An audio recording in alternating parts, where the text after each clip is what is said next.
All right, we've got more games to preview for opening weekend in NWSL regular season. Let's move to Sunday because Sunday it's a quadruple header of games to close out opening weekend.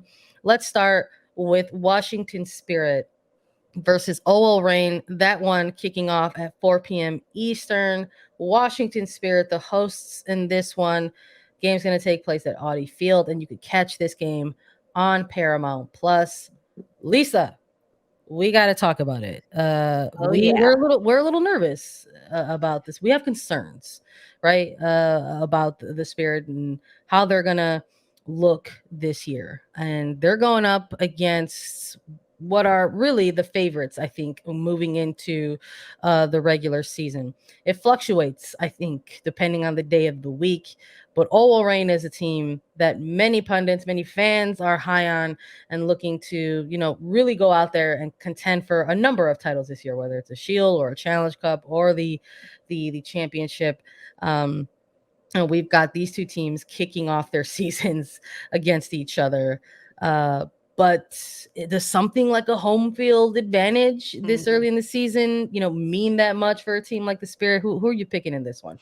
I think a home field advantage, yes, does help either team in this scenario, just because it's coast to coast travel, and this early in the season, how much does that play a factor into it? Not probably as much as when we're a couple weeks in and teams have been on the road, but from Seattle to DC, I mean, that's a trek. And I think Washington this year announcing that all of their home games will be at Audi Field is an advantage to them. It gives them that high. They're no longer playing in Leesburg, Virginia. But we have to look at players, and we have to look at certain names on these rosters. One in particular I'm looking at, Emily Sonnet. She left Washington Spirit during the draft this year in early January, going to OL Reign. And that's a very big loss for Washington, in addition to their free agent loss, Kelly O'Hara. So that's two U.S. international defenders that have now left the back line for Washington Spirit. And that, to me, leads to a lot of questions. Yes, they got Sam Staub back, which is massive. Amber Brooks, also still a veteran that is with the Spirit side. But frankly, there's a lot of question marks and a lot of pieces, because Sonnet and Kelly O'Hara were name stays in the back line for Washington and helped lead them to that 2021 championship. So how does Washington now get the ball and build it up the field? Because they've got the presence up top in the dynamic duo of Trinity Rodman, Ashley Hatch, Ashley Sanchez. How do they get them the ball and find the back of the net? Can there be connection between the lines for Washington, which was something they struggled with a lot in 2022. Now under the new head coach, Mark Parsons, he's back in the NWSL. To him, I feel like this has to be a bit of a rivalry game, because he spent so much time at Portland and it was such a Cascadia rivalry between OL Reign and the Thorns. Now he's at Washington. He's got to have that chip on his shoulder to go against Laura Harvey with this new squad and turn Washington around. But now we're looking at an OL Reign side, and Laura Harvey becoming the winningest coach in the regular season last year with her 82nd win late in August. That came. Megan Rapinoe is still on this roster. They've got Fallon Tullis-Joyce in goal. Not a lot of changes for OL Reign. They are the one club that kept the most players from their 2022 season, and the consistency there is going to help OL Reign. And because of that, I have Laura Harvey's side going on the road and getting a win at Audi Field over Washington, just because of the consistency factor for OL Reign and the fact that Washington is dealing with so many changes. But I think Seattle's going to walk away with the win. I'm with you. I'm not going to disagree with any of what you said. I think when I was looking at this matchup and these two teams going head to head, it was probably amongst the 6 matches that was easiest for me to make a pick for a win. We're talking about the players that the Spirit have lost and how that might affect specifically their back line and their defensive shape. And one of those players is going to be opposite side of the pitch now. It's going to be Emily Sonnet, someone that we've seen with the national team early in 2023 here, kind of building up and working back to certain match minutes. And we mostly saw during over the course between January through February, Sonnet putting in pretty solid 45 Right. minute shifts. So would anticipate that maybe she's getting closer to 90, if not already there. And so we're looking, I think, at that. Yes, I think if you're the Spirit, a thing that you're going to want to try to do in this regular season is make sure that you pick up as many points as possible when Yeah.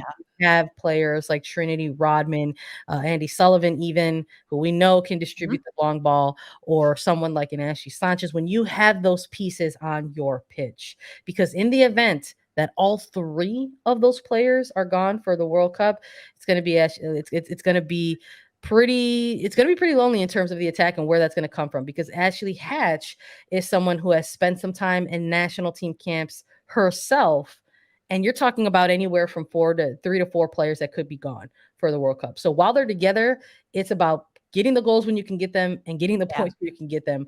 But I don't know if this is going to be one of those matches where that's going to happen for them. I've No, I've got the rain in this one, taking the W, and I've got this about maybe 2-0. I'd put a score line on it. I think the rain could be good for 2 goals in this one. yeah, I understand that completely. And talking about those Spirit players that could go to the World Cup with the US, you have to look at someone like an Emily Sonnet for the Reign. And Yeah. this is a player that dealt with a bit of injury. So she was in and out of the US roster, but most recently has been back in and looking to build up minutes with the United States women's national team.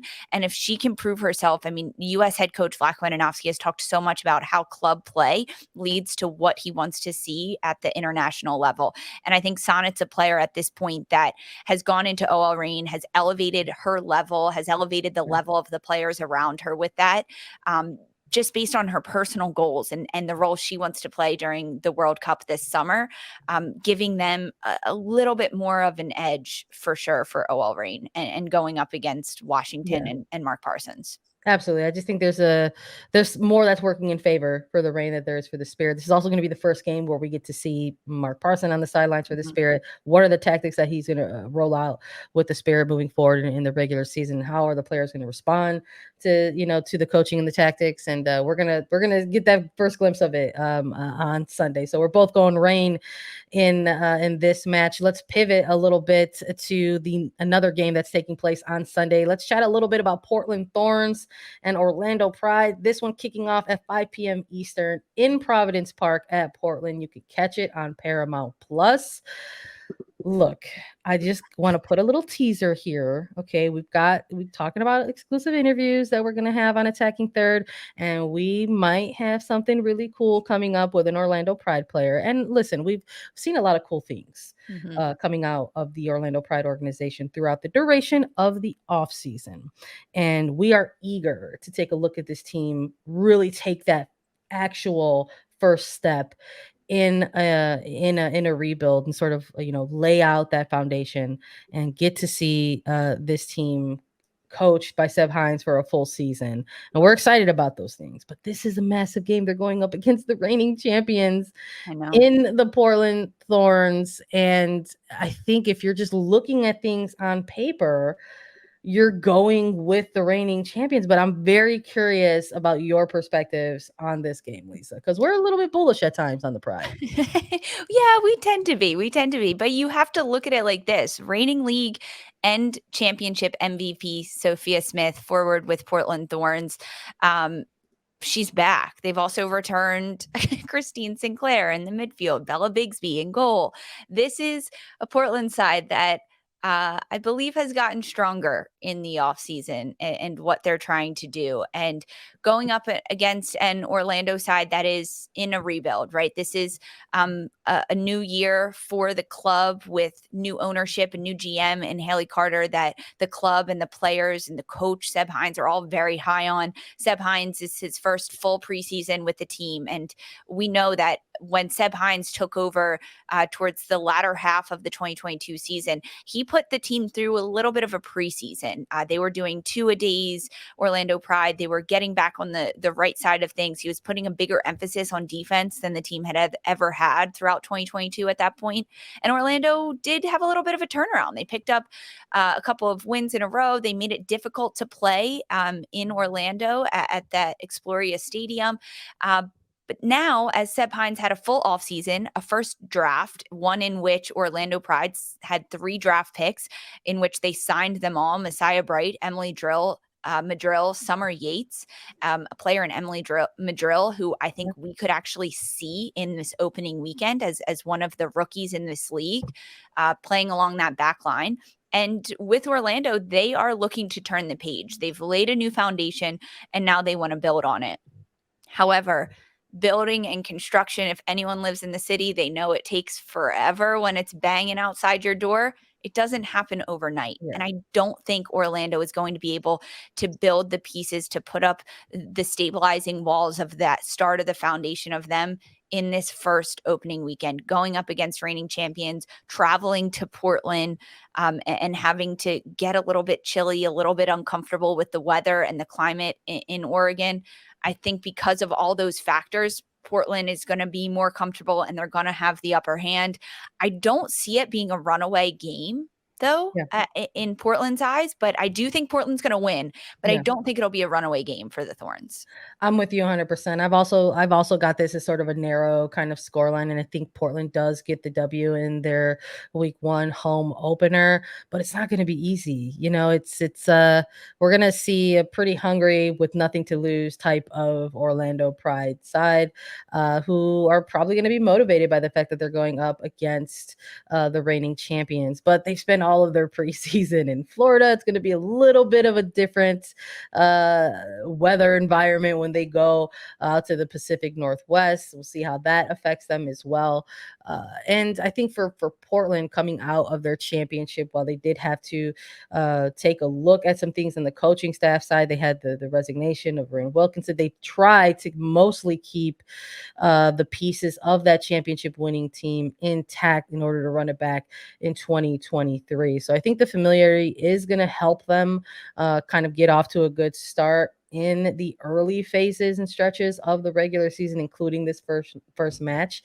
But something that we're not chatting about here enough, I think, in my opinion, is the introduction of VAR. Why do I feel like this game might give us some interesting introductions to video assistant referee? I don't know. We'll see it, but I'm going with you as well, going with the Thorns and a narrow win against the Pride. Maybe we'll chat a little bit more about VAR having an impact. I like that you think this is the game that we could see VAR start, and it's a Sunday afternoon. This is a 5:00 Eastern kick out of Portland. So there's a lot. I mean, a quartet of games to watch on Sunday.